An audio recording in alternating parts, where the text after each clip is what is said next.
Ele sempre contava e a gente ficava assim impactado quando ele contava.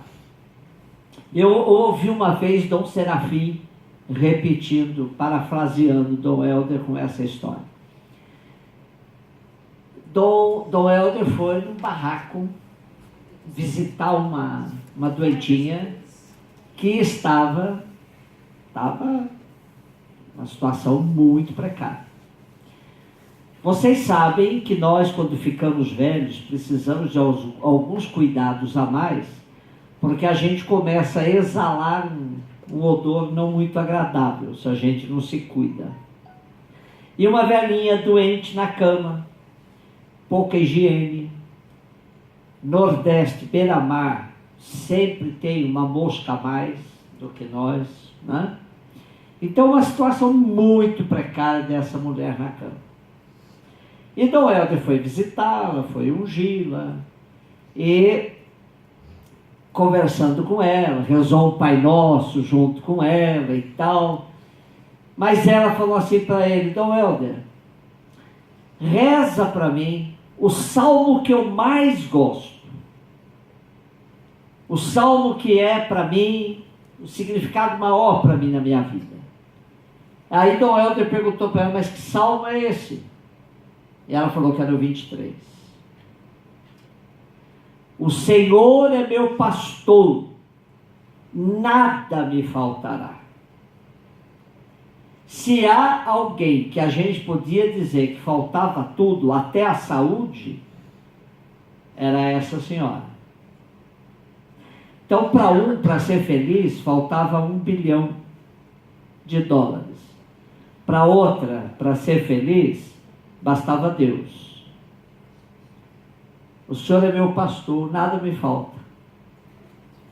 Então, a questão da felicidade, ela é muito relativa. Há pessoas que nunca vão ser felizes. Há pessoas que não têm condições psicológicas de fato atingir a felicidade. Então, e aqui o feliz, o bem-aventurado, na perspectiva que o Papa Francisco trata, ele diz: aqui é sinônimo de santidade. Nos textos do Papa Francisco, em outros textos, sobretudo um texto belíssimo chamado Louvado Seja, Laudatio Si, quando ele faz uma análise da situação ecológica do planeta, ele diz: se nós, o ser humano, não pautarmos a nossa vida por uma austeridade, não há planeta que aguente.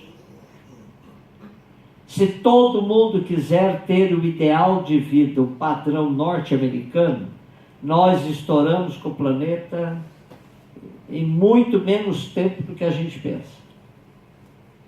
Mas a palavrinha austeridade parece que está riscada do dicionário do homem e da mulher modernos. Austeridade parece que é uma palavra arcaica, que ficou na antiguidade, né? Mas a austeridade, né, ela faz parte desse processo de quem quer ser feliz. E nós vamos discutir por causa da primeira. Bem-aventurados os pobres em espírito. O que vem a ser essa história? E nós vamos entrar por ela também. Outra coisa que o Papa Francisco vem insistindo é estilo de vida. Ser cristão como estilo de vida. Por exemplo, se eu chegar lá na sua rua, no seu condomínio, e perguntar para o porteiro, ou perguntar para alguém da rua: aqui nesse espaço mora algum cristão? Será que a sua casa vai ser indicada? E deveria ser, pelo estilo de vida. O estilo de vida do cristão é que deveria, de fato, marcar a cidade. Eu perguntei para Dom Mol, outro dia, eu falei, Dom Mol, qual é o rosto da arquidiocese de Belo Horizonte? Qual é o rosto da nossa igreja em Belo Horizonte? Que parece que eu moro na periferia, convivo no meio de um monte de igrejas evangélicas, mas muitas. E eu, de vez em quando eu vou indo para celebrar na igreja que eu trabalho, eu passo por muitas igrejas evangélicas, e vejo o povo lá cantando, batendo palma, e cantando alto, ou se não orando alto, como eles dizem, né? Aí eu chego para celebrar a missa, na nossa igreja não está tão diferente. O pessoal também batendo palma, cantando, tem bateria, um som, né? Eu, de vez em quando, eu saio da missa, assim, eu saio meio atordoado conforme a missa, né? Porque é tanto barulho, tanta coisa. Então eu dizia para ele, olha, eu não estou vendo muita diferença. Não estou vendo muita diferença. Qual é a cara nossa? Qual é o nosso rosto de igreja católica em Belo Horizonte? Eu me surpreendi com a resposta do Dom Mol. Achei muito interessante o que ele disse. Ele falou, se nós tivéssemos realmente, verdadeiramente, feito a opção pelos pobres, a nossa igreja teria um rosto. Mas do jeito que estamos, de fato, estamos com o rosto bem desfigurado. E foi a resposta dele. Se nós tivéssemos levado a sério aquilo que está no planejamento, no projeto de evangelização, no palavrório nosso de igreja, né, a opção pelos pobres, aí a gente tinha uma cara bem delimitada na cidade. O pessoal ia identificar, está fazendo isso? É católico, é cristão. Então o Papa vem insistindo nessa questão de estilo de vida. As palavras de Jesus, não obstante, possam até parecer poéticas, né? Bem-aventurados, né? Se fosse o Cid Moreira lendo, né? O pessoal até chora. Estão decididamente contracorrente ao que é habitual. Aquilo que se faz na sociedade. Porque na sociedade o que é? Feliz aquele que ganhou na Mega Sena sozinho. Não é? Feliz é aquele que pode trocar de carro todo ano. Tem alguns que até pensam, feliz é aquele que pode trocar de mulher todo ano. Né? Tem alguns que têm, eu tenho alguns amigos que têm uns ideais assim. Então, e embora esta mensagem de Jesus nos fascine, na realidade o mundo conduz-nos para outro estilo de vida. Bem-aventurados que têm sede, fome de justiça. Bem-aventurados que são perseguidos. Bem-aventurados que são difamados. Não, está contra a corrente. Está contra a corrente. As bem-aventuranças não são absolutamente um compromisso leve ou superficial. Pelo contrário, só as podemos viver se o Espírito Santo nos permear com toda a sua força e nos libertar da fraqueza, do egoísmo, da preguiça e do orgulho. 3 tentaçõezinhas que nos perseguem. Nós somos tão egoístas que até aquela oração dos fiéis, quando a gente deixa livre, é um tal da pessoa rezar só por sua família. Vocês já perceberam? Quando a gente deixa em missa pequena, com grupos, né, a gente deixa, olha, a oração dos fiéis está livre, cada um faz a sua intenção, daí vai rezar pela minha avó que está doente, pelo meu pai, vai rezar pelo meu neto, pela minha filha, não sei o quê. A pessoa não é capaz, nem na hora de oração, de sair do círculo vicioso do próprio umbigo. Né? É um egoísmo, persegue a gente. persegue, né? É muito forte. No trânsito a gente percebe, né? O pessoal querendo de fato levar vantagem, a gente sofre, né? E quantas vezes a gente é tentado a fazer igual, né? Fazer igual. Depois, preguiça também. Nossa, eu de vez em quando eu preciso vencer a preguiça para sair de casa à noite, né? Eu chego em casa, se eu não tenho reunião, se eu chego lá 6h30, 7h, não tenho missa, não tenho reunião aquela noite, a vontade é tomar o banho, botar o pijama e já ficar dentro de casa, não sair mais nem na janela mais, né? E às vezes tem programação bonita, importante, ou até de militância que a gente podia sair, fazer, mas a gente tem que vencer uma preguiça para poder de fato sair de casa. Na paróquia a mesma coisa, o povo quer formação, a gente marca, e daí a pessoa não vai. Algo segura a gente em casa. E esse algo muitas vezes é isso. Ou é o desencanto, nós também vivemos numa sociedade que matou a utopia, então vivemos também com muito desencanto, né? Ou é essa preguiça que o Papa fala. E o orgulho, né? Aquele orgulho que de fato, né, nos distancia dos outros, que faz com que a gente não necessite mais dos outros, que vai criando uma autossuficiência na gente. Então, tudo isso, as bem-aventuranças estão na contramão, né? Elas estão na contramão. E para isso, nós precisamos, então, de uma mudança real de vida. Uma palavrinha que o Papa Francisco vem insistindo bastante: voltar a Jesus. Voltar a Jesus. A primeira vez que eu ouvi, eu falei assim, nossa, parece um escândalo o Papa dizer isso para nós católicos. Aonde que nós estamos? Né? Para um Papa dizer para a gente voltar a Jesus, onde é que nós estamos, né? Então, muitas vezes nós somos católicos de devoção. Eu já trabalhei no Santuário São Judas, né? Então, uma vez era uma segunda-feira, um dia 28 lá, era uma segunda-feira. Santuário lotado. E aí eu perguntei para o pessoal, né? Quem foi à missa ontem? Que era o domingo. Pouca gente levantou a mão. Incrível, santuário lotado. E aí eu falei assim, e quem esteve no santuário aqui no dia 28 do mês passado? Todo mundo levantou a mão. Então nós temos muita gente que é católico de devoção.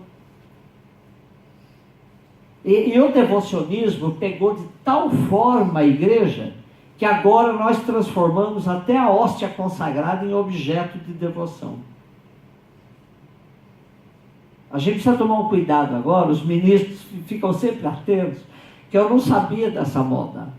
Essa moda pega, o pessoal pega, recebe a comunhão, fecha a mão e vai para o banco.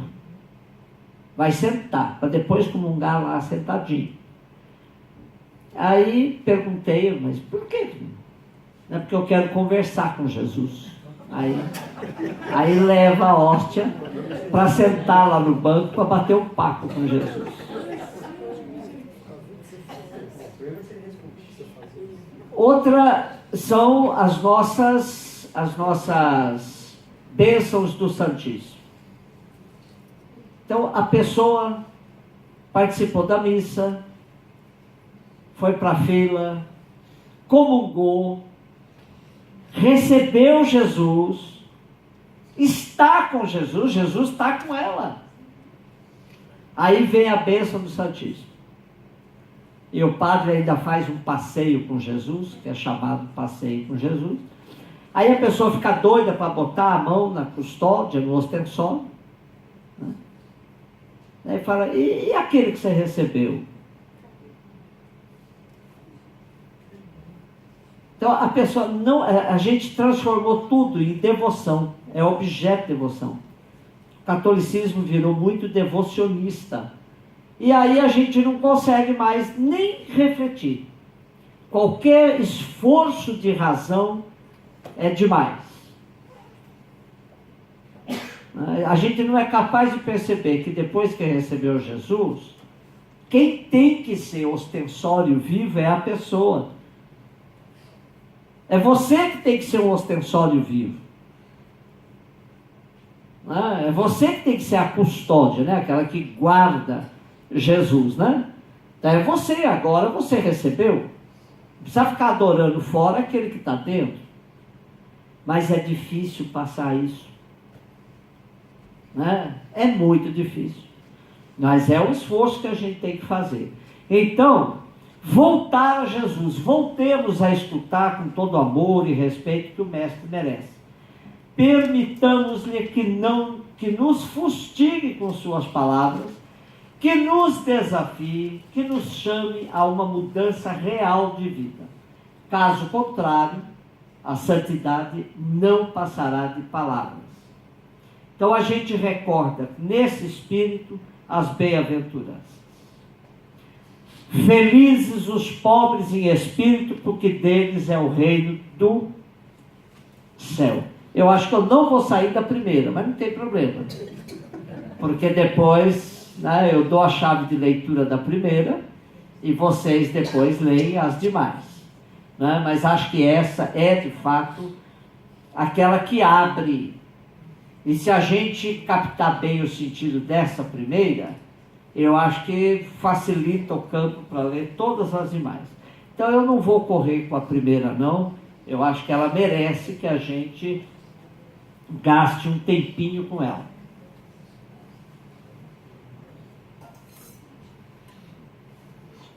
Então vamos lá. Primeiro partindo daquilo que o Papa fala e depois eu faço o meu comentário.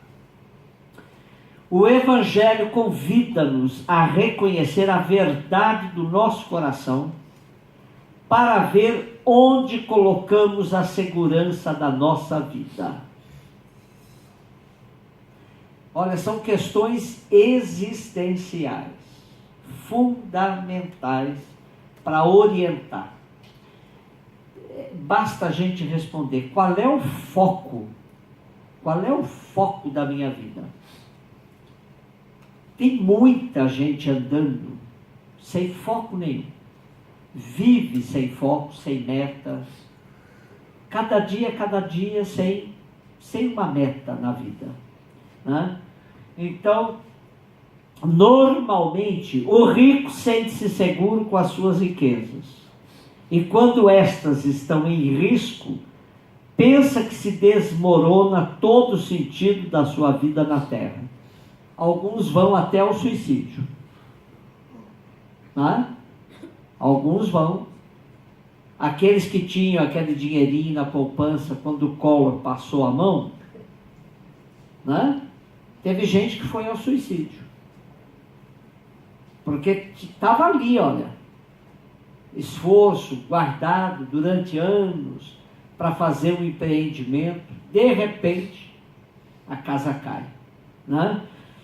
O próprio Jesus nos disse, na parábola do rico insensato, falando daquele homem seguro de si, que, como um insensato, não pensava que poderia morrer naquele mesmo dia. Vocês se lembram dessa parábola? O cara era do agrobusiness, né? Tinha lá muitos celeiros cheios já. E ele falou, puxa vida, eu já estou com o meu celeiro cheio, posso dormir tranquilo, não tenho mais que me preocupar com nada, né? E aí a morte o visita naquela noite. Então Jesus conta a parábola, mas é para alertar a gente, né? Para ver onde é que nós estamos colocando a segurança da nossa vida. Onde que nós estamos colocando a segurança da nossa vida? As riquezas não te dão segurança alguma. Mais ainda, quando o coração se sente rico, fica tão satisfeito de si mesmo, que não tem espaço para a palavra de Deus, para amar os irmãos, nem para gozar das coisas mais importantes da vida. E deste modo, priva-se dos bens maiores. Por isso, Jesus chama felizes os pobres em espírito, que têm o coração pobre, onde pode entrar o Senhor com a sua incessante novidade.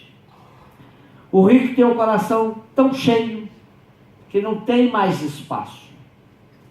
Não tem mais espaço nem para a palavra, né?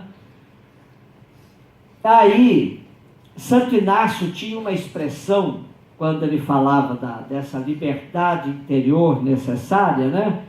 Que era preciso a gente viver no mundo, sabendo usar daquilo que a gente tem no mundo, mas com uma santa indiferença, né? Essa pobreza de espírito está ligada a essa santa indiferença proposta por Santo Inácio de Loyola, na qual alcançamos uma estupenda liberdade interior. É necessário tornar-nos indiferentes face a todas as coisas criadas, em tudo aquilo que seja permitido à liberdade do nosso livre-arbítrio e não lhe esteja proibido.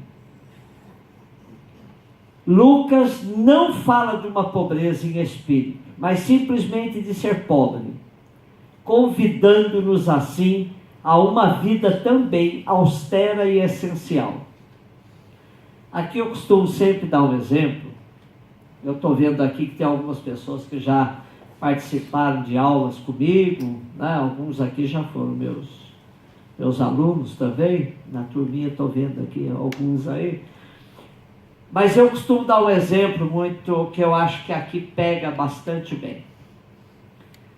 E pega gente de todas as classes. Pega o pobre, pega a classe média, pega qualquer um. Na vida, na casa da gente, no escritório, qualquer ambiente que a gente frequenta e vive, né? Onde a gente vive, geralmente, na nossa casa, no nosso escritório, nós temos uma gaveta. Vamos nos lembrar da nossa gaveta? O que é que tem dentro dessa gaveta?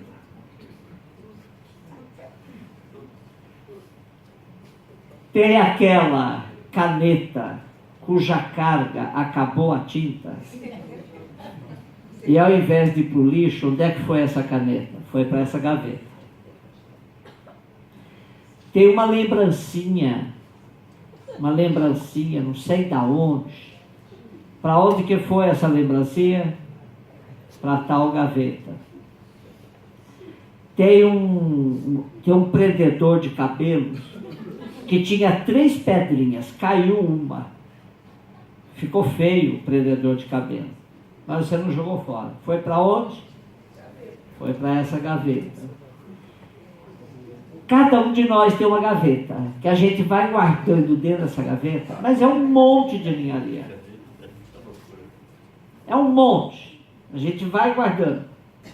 Mas o pior, que essa gaveta é uma metáfora de uma outra gaveta muito pior, que é uma gaveta interna que nós temos, onde a gente guarda uma mágoa, uma experiência que a gente não digeriu bem, vai para essa gaveta também. Experiências não bem vividas, né? Um monte de coisa. Essa gaveta externa, que a gente não se livra desses entulhos, tem uma gaveta interna como reflexo. E essa gaveta, quanto mais cheia, aí é mais difícil. Não sobra espaço para a gente fazer novas experiências mais existenciais, mais fortes na vida. E não sobra espaço para a palavra de Deus mexer com a gente. A gente se torna tão cheio, nós estamos tão cheios, que não há mais espaço para Deus penetrar com a sua proposta de vida diferente. Então, esse esvaziamento, ele é fundamental. O apóstolo Paulo vai usar essa questão do esvaziamento nada mais, nada menos que aplicado à própria experiência de Jesus. Na carta aos Filipenses, Paulo diz assim: sendo ele de condição divina, ele não abusou dessa condição. Muito pelo contrário, esvaziou-se, que em grego a palavrinha kenosis, esvaziar-se. Ele esvaziou-se, se fez homem e se fez servo de todos.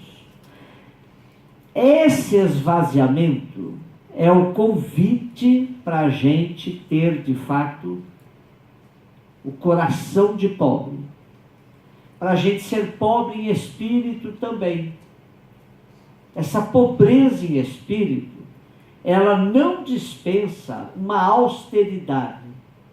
Para a gente poder, de fato, centrar naquilo que é essencial na vida da gente.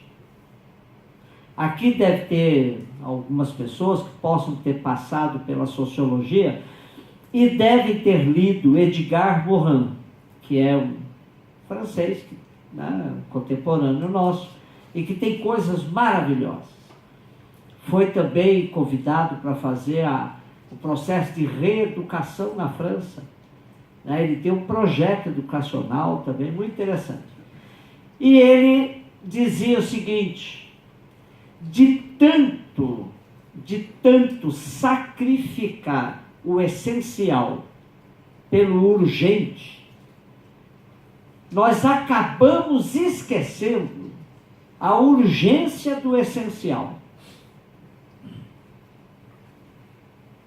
De tanto sacrificar o essencial pelo urgente, acabamos por esquecer a urgência do essencial.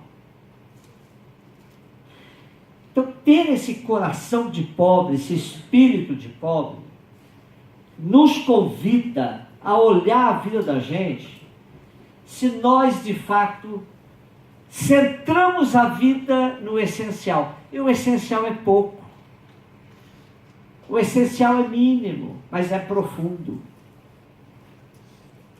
Os gregos, de vez em quando, diziam, que a extensão é contrária à profundidade. Então, quanto mais entulhos a gente tem na vida, menos profundidade. E quantos de nós vivemos mergulhados na mediocridade, na superficialidade? Não conseguimos descer para o essencial da vida da gente. Pense um pouquinho o que é essencial na sua vida nessa altura do campeonato. O que é essencial para a vida da gente? Um dos nossos poetas dizia: eu queria ter na vida simplesmente um lugar de mato verde para plantar e para colher. Não era isso? Então, quer dizer, ele foi tentando achar o que era o essencial. Tem uma casinha branca, uma varanda, um quintal. Cada um de nós podia ir procurando o que é o essencial. Quando a gente sobe no mirante, já podem voltar para o mirante, viu? Já está liberado. Estou fazendo propaganda porque eu gosto do mirante. Quando a gente está lá no mirante e a gente olha a cidade, a gente fica imaginando